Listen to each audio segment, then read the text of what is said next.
আসসালামু আলাইকুম। ওয়ালাইকুম আপনারা আসসালাম যাকে রাহমাতুল্লাহ। দেখতে পাচ্ছেন একজন বিশিষ্ট সমাজসেবক এবং ডাক্তার করিম সাহেবকে দেখতে পাচ্ছেন।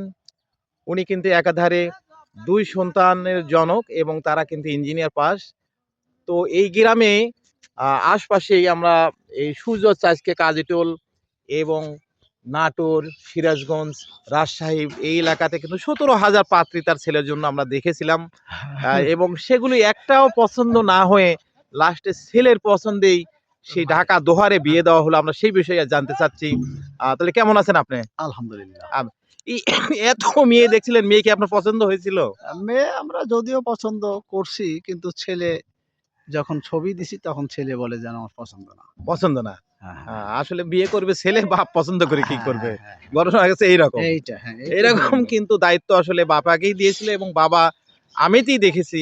আমি বিভিন্ন এলাকায় হাঁটতে যাও আমরা মেয়ে দেখে আসছি যে অমুকের মেয়ের সাথে বিয়ে হচ্ছে। তো এই সুজে এক আর্মি রিটায়ার্ড পারসন এর যে একটা বিয়ে এক বাপের একই মেয়ে বিয়ের কথা ছিল ওটা কি হলো? না ওটাও ছেলে মেয়ে একটু হাইটে কম হলো। হ্যাঁ, হ্যাঁ। যার জন্য ছেলে এগ্রি হলো না। এখন যে সে বিয়ে করেছে আ আসলে উপযুক্ত পাত্রী কি পেয়েছে? হ্যাঁ, হ্যাঁ, হ্যাঁ।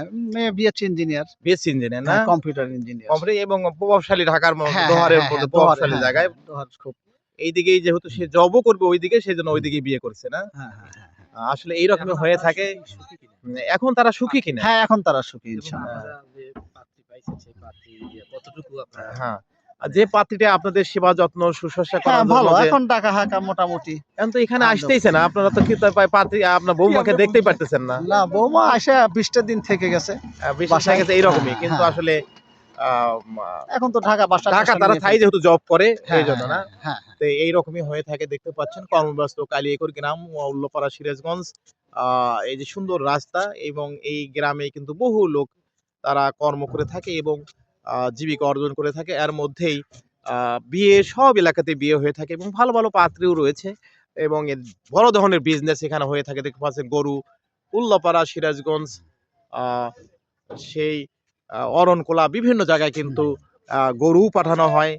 ব্যবসার সাথেও বিভিন্ন ব্যবসার সাথেও কিন্তু জড়িত রয়েছে। আমাদের আ এলাকায়। এলাকারই একজন সরি রাজনীতিবিদ শরীফুল ইসলাম ভূঁইয়া দেখতে পাচ্ছেন। তো আপনি কি এই গরুর ব্যবসার সাথে ইনভলভ? না ভাই আমি গরুর ব্যবসার সাথে ইনভলভ না। এরা গরুর গাড়ি দাঁড় করাইছে। এটা দেখতে এদের আসলাম যে সাথে এরা কথা বল। কোথায় যাচ্ছে, গরু কিভাবে কেনে, কিভাবে বিক্রি করে ওটা একটু অবগত হইলাম। এই যে আপনার সুবিশাল এই যে পালান দেখতে পাচ্ছি এখানে আপনার এই যে বালুর ব্যবসা ছিল, এখনো রয়েছে এবং পরবর্তীতে কি ব্যবসা এখানে করার প্ল্যান রয়েছে? এখানে এবছর বালু রাখার জন্য খুব চেষ্টা করলাম কিন্তু বালু রাখতে পারলাম না। বিধায় এখন এখানে নিপিয়ার ঘাস বোনার জন্য ঘাস একটা বুনবেন। পরিকল্পনা নিছি। এখন ১ মাস পরে তো সরিষা উঠবে। আপনি নিপিয়ার ঘাস হ্যাঁ। বুনলে তো সরষে নিবে কিভাবে না এখানে? এখন মানুষ এলাকার মানুষ তো আমাকে ধরছে যে আমরা সরিষা নেব ভাই আমাদের নাই, হুম। জায়গা নাই সরিষা নেওয়ার। যদি আপনারা দিতেন তাহলে আমাদের উপকার হতো। এটা নিয়ে একটু বিশেষ বিবেচনার মধ্যে আছি এবং দেখছি যে কি করা যায়। আচ্ছা একটা ধন্যবাদ সিদ্ধান্ত আপনাকে। নিই। আসলেই খুবই ব্যবসা-বাণিজ্য এলাকায় যে গরু চলে যাচ্ছে। তো আমরা আবার পয়েন্টে চলে আসছি। তো তাহলে বর্তমান ছেলেদের বলবেন আসলে বাপ-মার উপর তারা আস্থা রাখছে না কি জন্য? ছেলেরা এখন লেখাপড়া জীবনে তারা তাদের পছন্দনীয় বিয়ে-শাদী করতেছে। পছন্দ হলে আসলে করার কিছু থাকে না। থাকে না, না। পছন্দ হলে করার কিছু থাকে না। আ আ এই বর্তমান যুগের ছেলেদের কিছু সম্বন্ধে কিছু বলেন। বর্তমান যুগের ছেলেরা কি? ছেলেরা বর্তমান ডাইন পিটে হয়ে গেছে। হ্যাঁ। তার কারণ যেখানে সেখানে আত্মীয়তা করতেছে, বিয়ে-শাদী করতেছে, ধরা পড়তেছে। হ্যাঁ। রাত্রে কোনো বিয়ে পড়া background দেওয়া নাই। হচ্ছে। এরা বাবা-মার কোনো আর নিয়ন্ত্রণের মধ্যে নাই। নিয়ন্ত্রণের মধ্যে নাই। নাহ। ধন্যবাদ আপনাকে সুন্দর একটি পয়েন্ট দেওয়ার জন্য। আসলে এখন কোন ছেলেরাই কিন্তু আসলে বাবা-মার নিয়ন্ত্রণের মধ্যে নাই। আসসালামু আলাইকুম ওয়া রাহমাতুল্লাহি ওয়া বারাকাতুহু। ওয়ালাইকুম আসসালাম।